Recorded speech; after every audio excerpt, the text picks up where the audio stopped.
Alright guys, let's see a practical example on how we can use try and catch inside of JavaScript.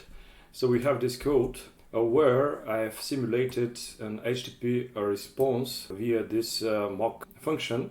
We have two parameters, a timeout and response. So when we set a timeout, our response will be sent a little bit slower.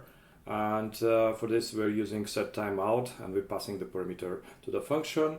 And for the response, it is just a flag. So if it's true, we are setting successful reply from the service. And if it's false, we are actually producing a new error. In order to trigger the mock function, here we are just executing the function and we are trying to see whether it returns successfully or not. Let's run the function and we'll explain what are those try and catch and throw keywords.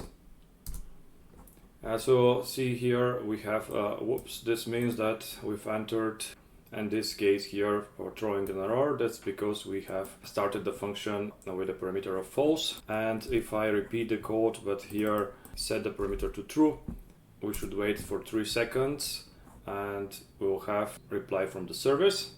So now to the inner works. Basically, instead of having a bunch of if statements which are not guaranteed to catch all the responses from certain service, we are using the concept of exceptions where we're generating one exception and we're trying to catch it inside of our calling function.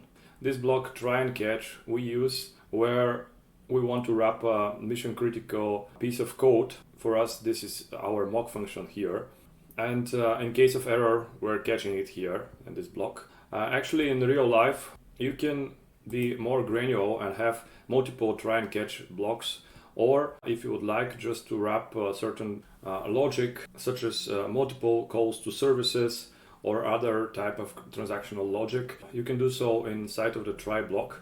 And for example, if we run the same function but instead of this we'll add one unsuccessful attempt to the mock function, we should expect that this code will break and will log the message without having the second line here to be executed. So let's run the code and we see here whoops, without the reply from service. Of course here in this block you can rethrow exceptions and catch them later in your code, but keep in mind not to overuse the indentation or using multiple try and catch blocks inside of each other and then rethrowing errors, etc., because this will make your code harder to understand.